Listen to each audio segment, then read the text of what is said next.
Un saludo a todos nuestros auditores. Estamos comenzando el día de hoy un programa más, el número 58 de nuestro estudio acerca de Mateo, aquí en la radio Pinamar, en un instante con las Sagradas Escrituras, que se transmite a través de esta radio en el 107.9 de la frecuencia modulada.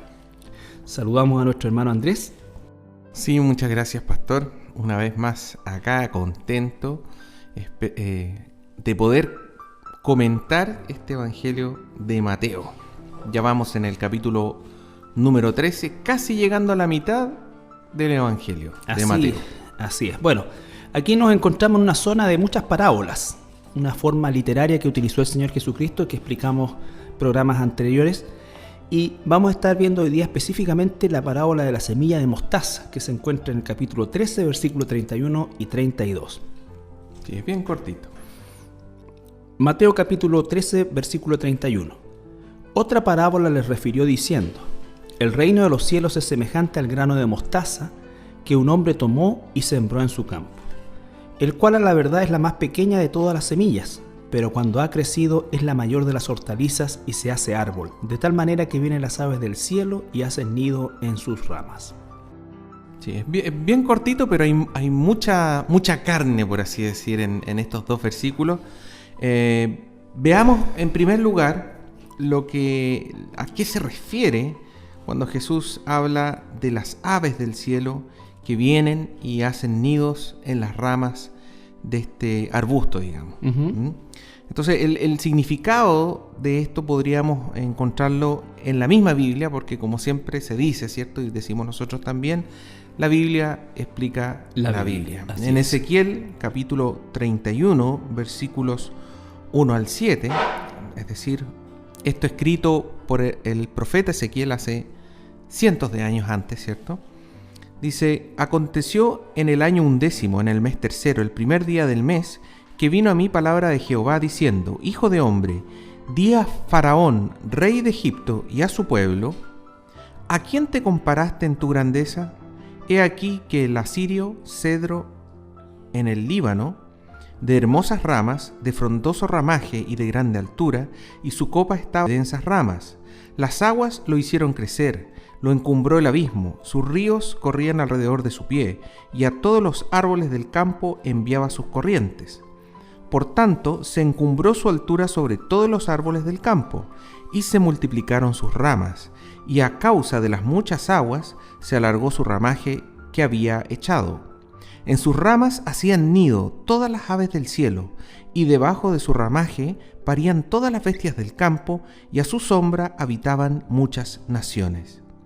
Se hizo pues hermoso en su grandeza con la extensión de sus ramas, porque su raíz estaba junto a muchas aguas. Uh-huh. Y bueno, más adelante Jehová emite un juicio sobre Egipto, ¿cierto? Y le habla en el fondo de cómo va a caer ese reino. Pero en el fondo lo que está escrito acá en Ezequiel es que Dios habla y manda un mensaje al faraón, al rey de Egipto de ese momento, ¿cierto? Diciéndole que era una nación que se había engrandecido enormemente, uh-huh, y que era tan grande que incluso las aves del cielo llegaban y hacían nido en ese lugar, porque la nación de Egipto era tan grande, tan rica en tantas cosas, digamos, que llegaba gente de muchas naciones a vivir ahí. Exactamente. Entonces, ¿esto qué tiene que ver con la parábola de Jesucristo de la semilla de mostaza, ¿cierto? Es que cuando dice que vienen las aves del cielo y hacen nidos en sus ramas, se refiere justamente a que van a venir muchas naciones. O sea, aquí el Evangelio se está abriendo, ¿cierto? Y dice, no es solamente para el pueblo de Israel, sino que muchas naciones van a venir a ser pueblo de Dios. Así es. Bueno, los reinos de la antigüedad, entre los que se destacan, por supuesto, Egipto, Babilonia, Asiria, Grecia, en fin, de alguna manera funcionaron en la metáfora que hace el Señor aquí como esta especie de árbol que da cobertura a muchas naciones, ya sea por medio de la conquista propiamente tal, o también por medio del poblamiento de nuevas culturas, de gente de otros lugares, en estos lugares de prosperidad, y suele ser muy, muy común hasta el día de hoy. No es que nosotros como Chile seamos un gran árbol, pero de todas maneras uno pudiese examinar lo que ha significado, por ejemplo, la inmigración de personas de países vecinos, peruanos, bolivianos, ¿no es cierto?, que en definitiva se vienen a vivir acá porque realmente las condiciones de nuestro país son comparativamente mejor que claro, donde ellos están. Encuentran muchas más oportunidades y lo que fue alguna vez el famoso sueño americano cuando uno veía que la gente emprendía a los Estados Unidos. Bueno, en ese sentido se engrandeció estos reinos, y en el caso de los reinos de la antigüedad es un engrandecimiento que termina de mala manera, porque obviamente ese engrandecimiento también lleva a muchas otras cosas, entre eso el orgullo.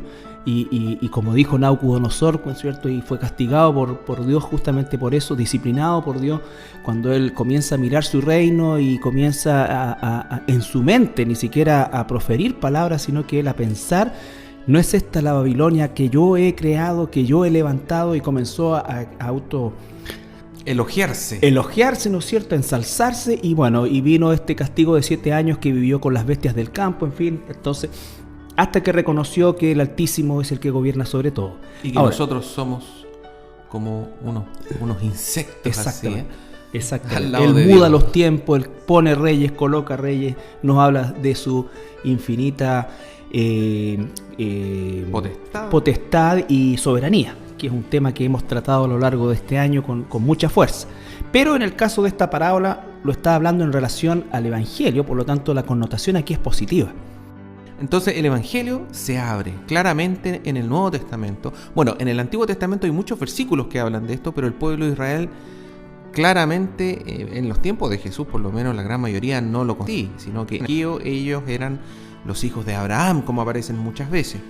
Sin embargo, Jesucristo en otras partes, como leí anteriormente en Mateo 8, del 8 al 12, recalca esto de que se va a abrir el Evangelio y va a venir gente de muchas naciones. Dice en Mateo 8, versículos 8 al 12: respondió el centurión y dijo: Señor, no soy digno de que entres bajo mi techo, solamente di la palabra y mi criado sanará. Hay que recordar de que este era un centurión, era considerado un gentil, una persona que no era del pueblo de Israel. Exactamente. Bueno, pero este centurión tenía muy claro lo que estábamos hablando antes, el tema de la autoridad, el tema de la potestad, porque en el versículo 9 le dice: porque yo también soy hombre bajo autoridad y tengo bajo mis órdenes soldados, y digo a este ve y va, digamos, y al otro ven y viene, y a mi siervo haz esto y lo hace. Al oírlo Jesús se maravilló y dijo a los que le seguían: de cierto os digo que ni aun en Israel he hallado tanta fe. Y aquí viene la parte de que se abre el Evangelio, porque dice, versículo 11: y os digo que vendrán muchos del oriente y del occidente, y se sentarán con Abraham e Isaac y Jacob en el reino de los cielos. Mas los hijos del reino serán echados a las tinieblas de afuera, y allí será el lloro y el crujir de dientes. Hay también un pasaje en Lucas, en el capítulo 2 de Lucas, cuando Jesús es llevado para ser presentado en el templo, y bueno, tenemos el encuentro para nada casual, sino que esperado y preparado también por el Señor, de Simeón, este hombre justo a los ojos de Dios, ¿no es cierto? Y que él estaba esperando la salvación de Israel, dice, pero cuando ve a Jesús, y obviamente movido por el Espíritu Santo, como dice la palabra en el versículo 27 del capítulo 2, dice que movido por el Espíritu Santo reconoce que Jesús es el Mesías, aunque era un bebé, probablemente y con toda certeza exactamente igual que todos los bebés que iban a presentar. Pero dice, ahora Señor, despides a tu siervo en paz conforme a tu palabra, porque han visto mis ojos tu salvación, la cual es preparada en presencia de todos los pueblos, luz para revelación a los gentiles y gloria de tu pueblo Israel. Entonces vemos cómo aquí se proclama esta profecía, ¿no es cierto?, que se cumple cuando en relación a que el Evangelio no solamente iba a ser o la palabra de Dios o el Evangelio o la revelación de Dios no era algo exclusivo para Israel, sino que desde un principio estuvo también los gentiles, los no judíos, dentro del plan de Dios, y que la nación de Israel tenía el privilegio y la responsabilidad de también ser luz a las naciones, cosa que finalmente no hizo. Y en el versículo que estábamos leyendo antes, Mateo 8 al 12, digamos, llama la atención que no solamente Jesús dice que va a venir gente de todas las naciones a sentarse con Abraham, Isaac y Jacob en el reino de los cielos, sino que hace otra aseveración que es muy triste, que dice, más los hijos del reino serán echados a las tinieblas de afuera, allí será el lloro y crujir de dientes. Ahí se está refiriendo a los judíos. A los judíos, claro. Y desgraciadamente es algo que nosotros vemos hoy en día. Israel, la nación de Israel, el pueblo de Dios, digamos, escogido por Dios, de ahora en adelante, si no está con el Mesías, si no sigue a Jesús, va a ser echado fuera, dice. Y es triste escuchar. No es que Dios, y hay que recalcar eso que lo hemos visto muchos anteriormente, no es que Dios haya dejado a Israel de un lado. No.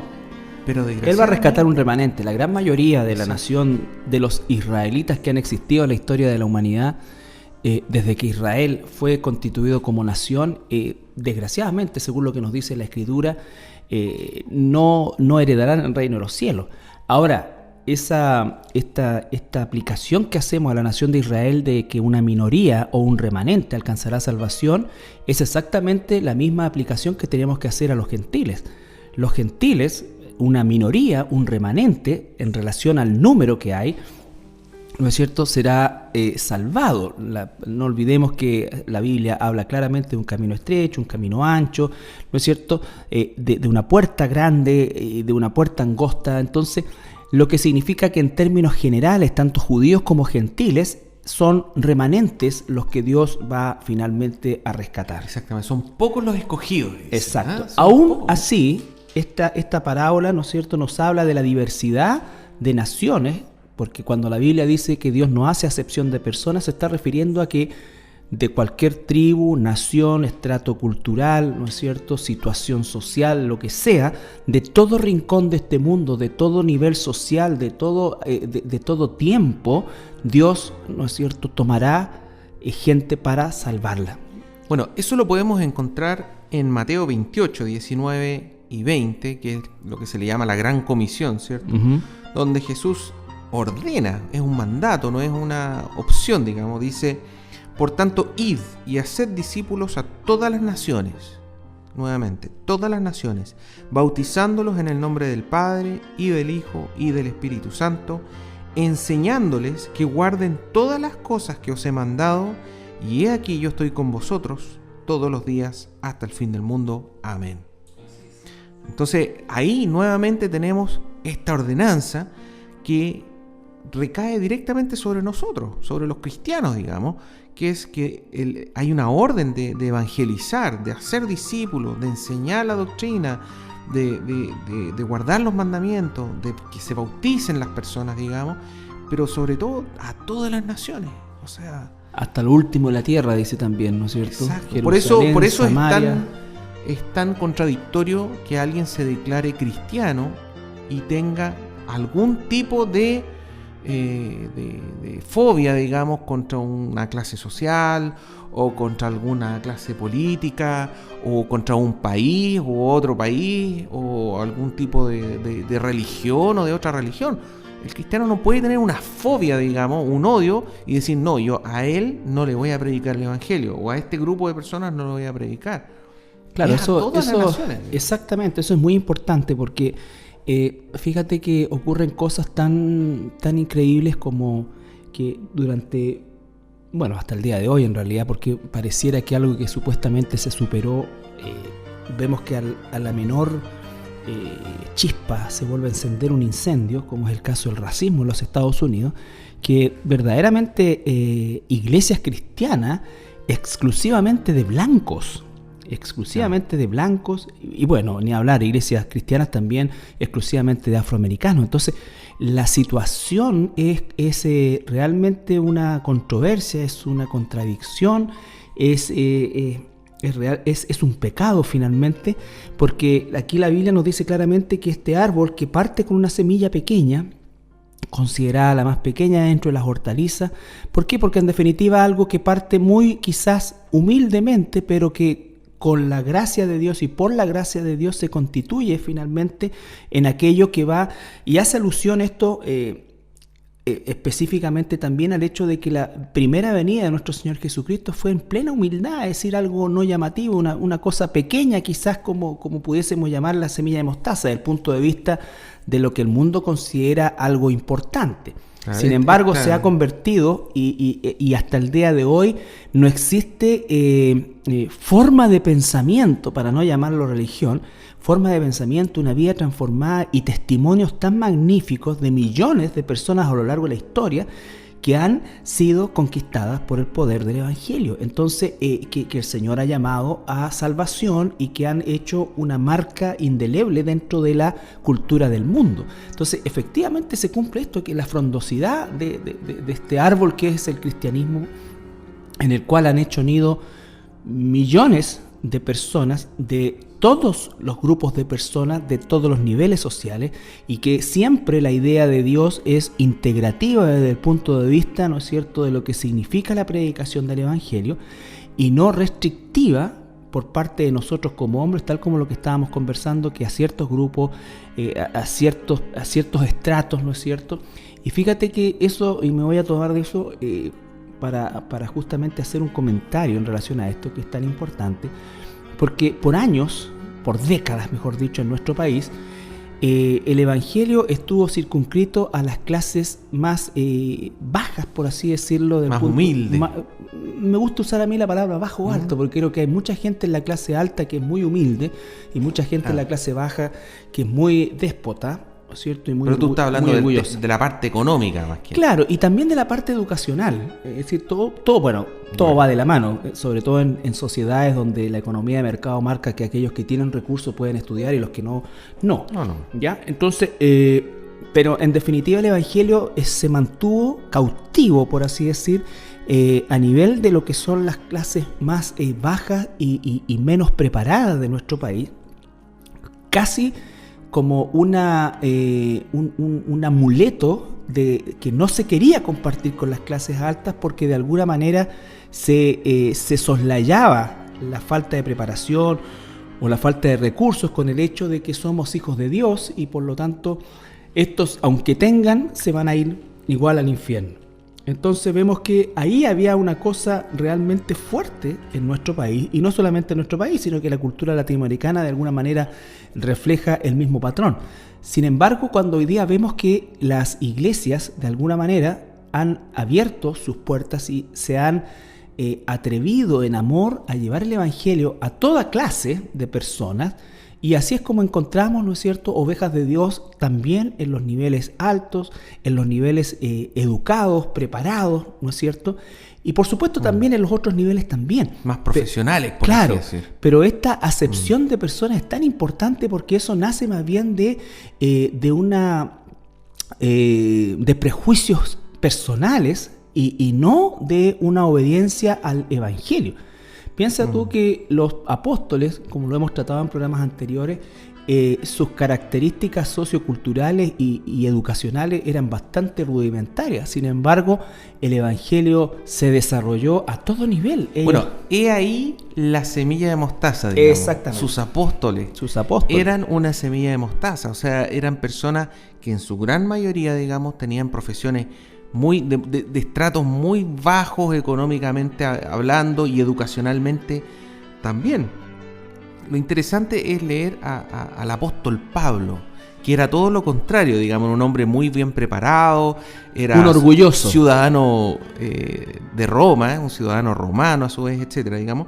Pero mira lo que escribe en la primera carta a los Corintios, capítulo 1, versículos 25 en adelante, dice: porque lo insensato de Dios es más sabio que los hombres, y lo débil de Dios es más fuerte que los hombres. Pues mirad, hermanos, vuestra vocación, que no sois muchos sabios según la carne, ni muchos poderosos, ni muchos nobles, sino que lo necio del mundo escogió Dios, para avergonzar a los sabios, y lo débil del mundo escogió Dios, para avergonzar a lo fuerte. Y lo vil del mundo y lo menospreciado escogió Dios, y lo que no es, para deshacer lo que es, a fin de que nadie se jacte en su presencia. Así es. Nadie se jacta en su presencia. Entonces, el ejemplo que tú das del apóstol Pablo es el ejemplo más clásico de lo que significa la transformación de alguien que, y por favor, cuando dice que eligió lo necio, no estás diciendo que eligió personas necesariamente sin preparación. Al contrario, nosotros sabemos que la necedad no radica en la preparación académica de alguien, sino que en la negación del propósito de Dios, de la voluntad de Dios y de la palabra de Dios. Pablo, a pesar de toda su preparación y a pesar de que él pensaba que creía en Dios, a los ojos de Dios era un necio. Era un necio. Y como necio, Dios lo elige justamente para deshacer todo eso a lo cual él, como dicen Filipenses, le entregaba todo su valor y era, por así decir, la plataforma en la cual él se movía en el mundo. Entonces, él deshace todo eso y lo transforma en un hombre humilde que cuando va a los mismos Corintios, que es la carta que estás leyendo, él dice: yo cuando vine a ustedes no vine con ninguna palabra de sabiduría, sabiduría humana, ¿no es cierto? Pudiendo haberlo hecho con su poder de convicción, con su oratoria, que en fin, con todo la preparación que él había tenido durante toda su vida. Sin embargo, dice: yo solamente vengo con temor y temblor, dependiendo, eso significa dependiendo completamente de Jesús, y no quise hablar de ninguna otra cosa, vale decir, claro, todo mi testimonio, quién soy yo, de dónde vengo, cuáles son mis títulos, a quién le gané, ¿no es cierto? Con quién enseñado empaté, por Gamaliel. Claro, a los pies de Gamaliel. Sino a Cristo y Cristo crucificado. Nada más. Nada más. Entonces, eso es muy importante y vamos a seguir desarrollando el tema de esta parábola a la vuelta de nuestra pausa musical. Muy bien, estamos de vuelta de nuestra pausa musical y bueno, retomando un poco lo que vimos en la sección anterior, queríamos destacar, ¿cierto?, cómo Jesucristo nos enseña que Él, Dios mismo, a través de personas de orígenes muy simples, sin mayor educación, se desarrolló y desencadenó el cristianismo en la historia. Y a pesar de haber tenido un origen tan pequeño, digamos, como esa semilla de mostaza, luego iba a crecer tanto que iba a empezar a tener personas de todas las naciones.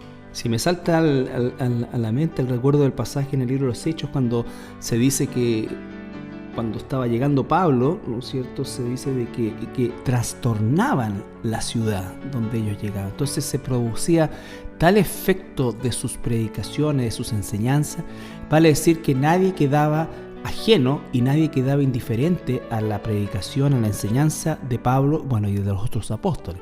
Entonces estos hombres se enfrentaron a un imperio, por así decirlo, con las armas espirituales del Evangelio, y finalmente el imperio más grande de la historia humana, como el Imperio Romano, fue derrotado por la fuerza del cristianismo. No en batallas de guerras de tipo bélicas, sino que en definitiva por la predicación del Evangelio.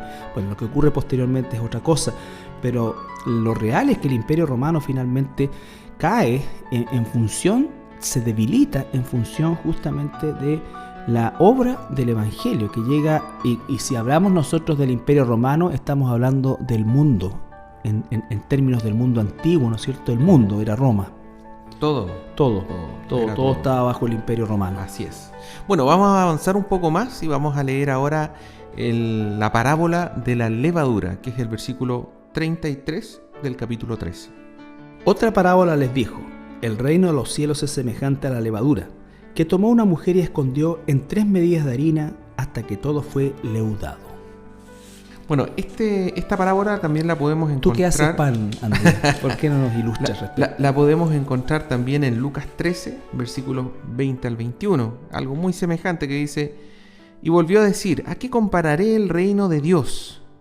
Es semejante a la levadura que una mujer tomó y escondió en 3 medidas de harina hasta que todo hubo fermentado. Bueno, fermentado, leudado, es lo mismo. Ahora, como para tener antecedentes así, antecedentes, por así decir, científicos.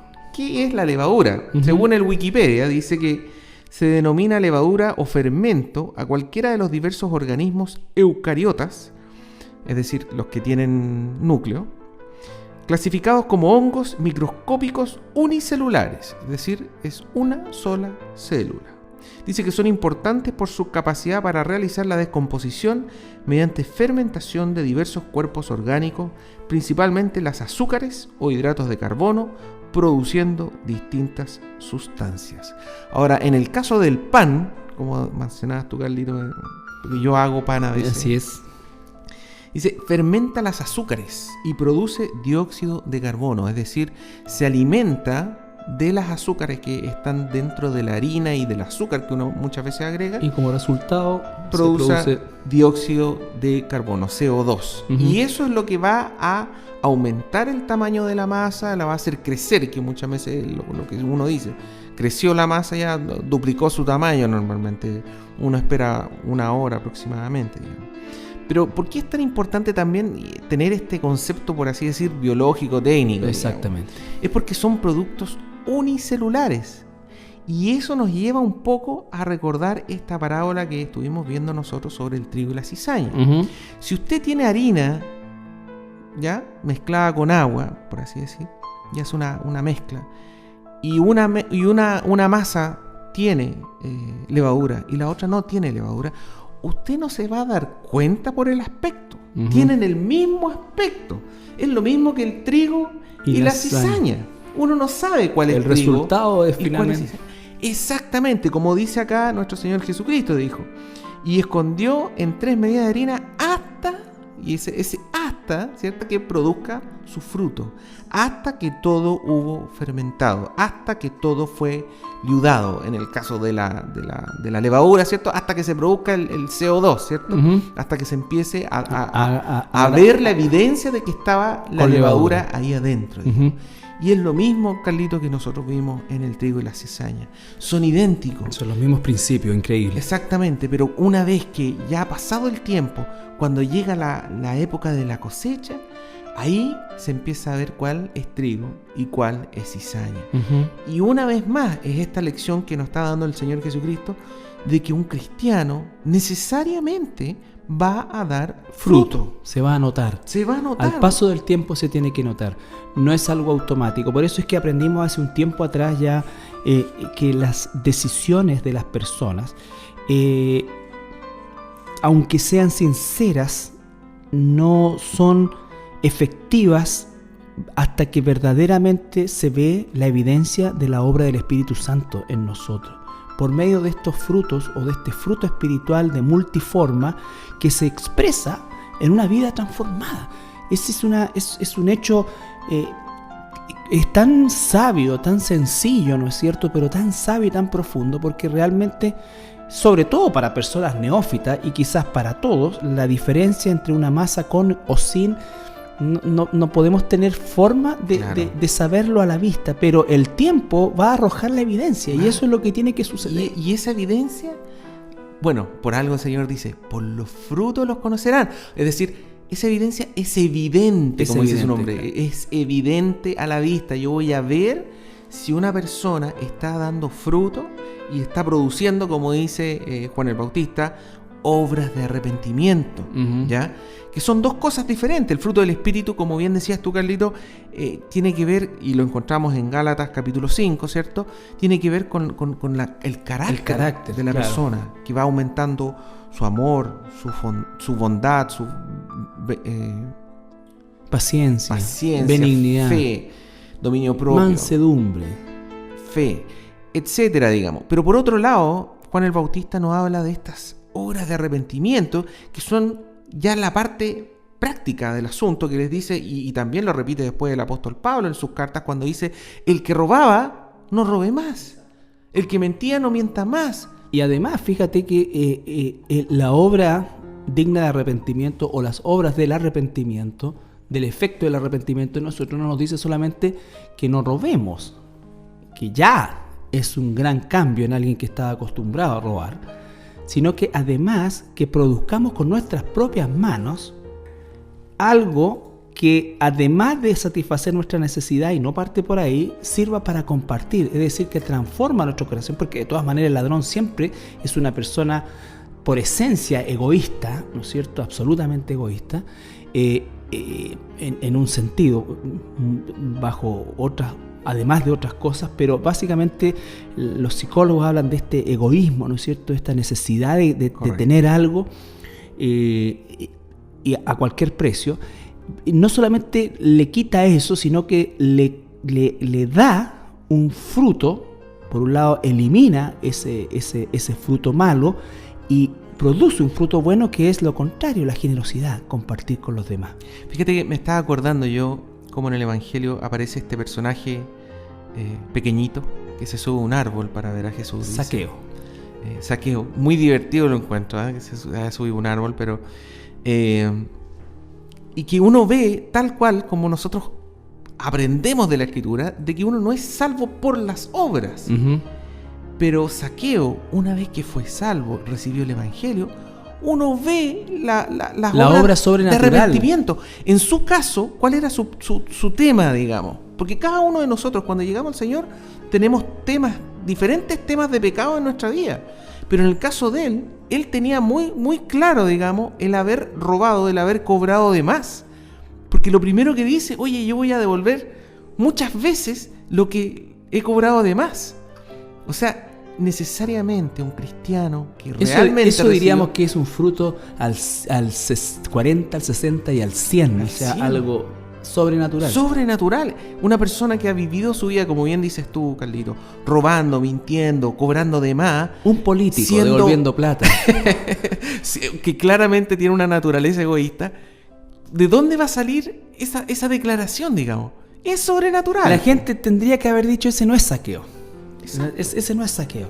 Aquel hermano que, por ejemplo, tenga problemas con, no sé, con el alcoholismo, bueno, va a hacer todo para no beber más. O sea, con cualquier pecado que nosotros tengamos, y eso no necesitamos a alguien que nos venga y nos diga, oye, ¿sabes que tu pecado? Oye, el ser humano por naturaleza sea cristiano o no sea cristiano, sabe cuáles sus pecados, sus debilidades, donde él sabe que eso, está fíjate mal. que es algo que, bueno, uno cuando parte en este oficio, en esta misión que Dios le ha dado del pastoreado, bueno, comete muchos errores, y lo único que siempre, y lo sigo cometiendo, ¿no es cierto?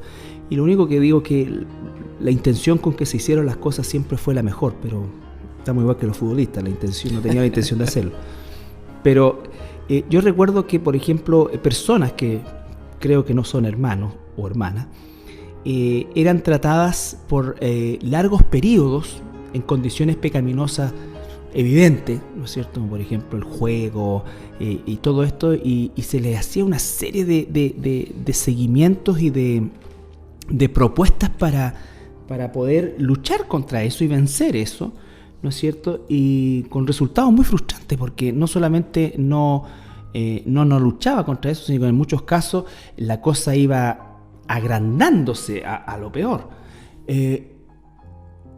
Y hoy día, o hace un par de años, con la claridad que el Señor, con la luz que el Señor nos ha permitido en su bondad recibir y analizar de una manera mucho más madura y mucho más profunda la obra del Espíritu Santo, nos damos cuenta que esa obra del Espíritu Santo es un milagro. No es producto de una terapia. No es una aunque técnica. Sea hecha por un pastor. No es un método. No. Es el Espíritu Yo Santo. te digo, como uno, por X razones, uno es autodidacta, entonces tenía muchos libros de consejería pastoral, el pastor y el consejero, el pastor como consejero, el consejero y yo, y todas estas cuestiones que en 90 días. En 90 días, claro, saca su rebaño del foso en 30 días, y no sé, 5 pasos para liberar, y toda esta cuestión que uno cree que realmente lo hace, entonces me tengo que instruir ¿En qué fallé? Y claro, en esto, o sea, cuáles son los pasos para liberar a alguien, y acá hay una zancochada de cosas. Y cuando tú te das cuenta que, no estoy diciendo con esto que no atendamos a un hermano, hay hermanos que por supuesto nosotros seguimos atendiendo a nuestra hermandad, dándole apoyo, todo, pero hemos descansado por un lado y hemos esperado en el Señor la obra milagrosa que Él tiene que realizar. Acá hay un milagro. Zaqueo fue un milagro que hizo Jesús en él, y muchas veces no se valora ese milagro porque no recibió, no estaba ciego, no estaba inválido, ¿no es cierto? Pero sin embargo se produce algo increíblemente grande, que es que este hombre no solamente estuvo dispuesto a devolver eso, sino que a cuadriplicar la devolución de lo que había cobrado de más. Entonces, así es. Eso es un milagro, y eso lo hace Dios. El vicio del juego lo saca Dios. Si Dios no está ahí, no va a salir. Y la persona va a luchar contra eso. Y eso es el alcohol de recibir el Espíritu. Después de recibir el Espíritu. Claro, por eso uno no es salvo por obra. Pero la salvación va a mostrar va a producir eso. Exacto. Las personas cautivas. Yo la otra vez pensaba, lo cual ya era bueno. Yo pensaba, ¿por qué me gusta tanto estudiar la Biblia? Así la verdad, ¿por qué de repente... Yo toda mi vida futbolizado, todo, pero darle estos partidos, la Copa América, y digo, pero realmente el gozo de esta... Y me voy a mi pieza a leer, y lo disfruto. Eso es sobrenatural. Eso no es que yo sea mejor, ni que sea más espiritual, ni que... No. Ni que Laura, ni todas estas porquerías, ¿no es cierto? Ni la chakra, ni la mandala, ni todas las porquerías esas que hoy día, ¿no es cierto?, tratan de dar como el esoterismo. El esoterismo, ¿no es cierto? No, es un milagro del Espíritu Santo. Entonces, no es mérito de uno. No, amo la Biblia, me entretiene la Biblia, me llena la Biblia, porque Dios está empujándome hacia eso. Es Él. Ahora, otro tema importante de recordar es que Jesucristo en el Evangelio también habla de la levadura, pero habla de otro tipo de levadura. Dice en el sentido negativo. Exactamente. En Lucas 12, versículos 1 al 2, dice: en esto, juntándose por millares la multitud, tanto que unos a otros se atropellaban, comenzó a decir a sus discípulos: primeramente, guardaos de la levadura de los fariseos, que es la hipocresía, porque nada hay encubierto que no haya de descubrirse, ni oculto que no haya de saberse. Bueno, y aquí queda claro, digamos, que la levadura de los fariseos era la doctrina. En el fondo es la doctrina, es una mala doctrina, una mala enseñanza. Exacto. Es como lo que nos decía el pasaje anterior en relación al árbol, asociándolo con la semilla de mostaza. Con la semilla de mostaza, pero en el sentido negativo, esta frondosidad que produjo Asiria, que produjo Egipto, ¿no es cierto? Pero que finalmente fue una frondosidad mala, ¿no es cierto? Aquí también la levadura tiene un efecto de visualmente o de observar evidentemente el fruto espiritual, pero también se puede observar el fruto no espiritual en la misma dimensión. Así es. Mira, en Gálatas 5 habla de las obras de la carne. Gálatas 5, 19 al 21 dice que las obras de la carne son adulterio, fornicación, inmundicia, lascivia, idolatría, hechicerías, enemistades, pleitos, celos, iras, contiendas, disensiones, herejías, envidias, homicidios, borracheras, orgías y cosas semejantes a estas. Y después dice: acerca de las cuales os amonesto, como ya lo he dicho antes, que los que practican tales cosas no heredarán el reino de Dios. Entonces, dando por hecho que esas personas no han sido regeneradas. No han sido regeneradas. Si practican esas cosas, es distinto caer en el pecado de esas cosas, digamos, a practicarla. Puede que un hermano haya sido alcohólico y, no sé, después de 2 años cae una vez. Bueno, pero siguen trabajando en eso. Todos pecamos. El apóstol Juan dice: el que dice que no peca, miente. Entonces, por lo tanto, los que practican esto claramente no han nacido de nuevo y no heredarán el reino de los cielos. Exactamente. Siempre cuando se habla de no heredarán el reino de los cielos, no entrarán al reino de los cielos, se está refiriendo no a cristianos que pueden perder su salvación, se está refiriendo a personas que nunca han sido regeneradas. Nunca fueron. Exacto. Como la parábola del sembrador, digamos, que recibieron la palabra, se entusiasmaron, les gustó, empezaron a ir a la iglesia, se congregaron, leían la Biblia, qué sé yo, pero llegan dificultades, llega lo que pasa hoy en día, digamos, las preocupaciones de hoy en día, el engaño del dinero, dice, y luego... Exacto. Incluso no solamente las dificultades, Andrés, porque una cosa que uno también le toca ver es cuando llegan, entre comillas, estas bonanzas, en que se aumentan los recursos, se aumentan las posibilidades y las personas tienden a olvidarse inmediatamente, ¿no es cierto? O tienden a ir dejando de a poco y a ir olvidándose, porque así como la escasez es una prueba, la abundancia también lo es.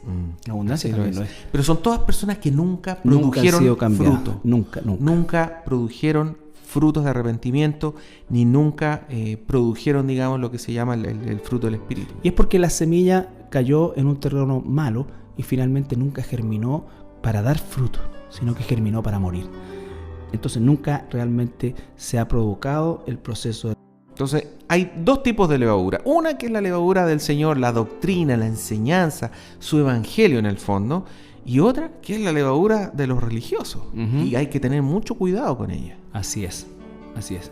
Bueno, vamos a la última pausa musical y al regreso vamos cerrando ya el programa. Bien, estamos ya de regreso y para despedirnos el día de hoy, agradecer como siempre su sintonía, dejarle invitado para la próxima semana. Este capítulo 13 es bastante extenso y tiene mucha carne, como decía mi hermano Andrés, y esperamos en el Señor poder seguir compartiéndolo en los siguientes programas.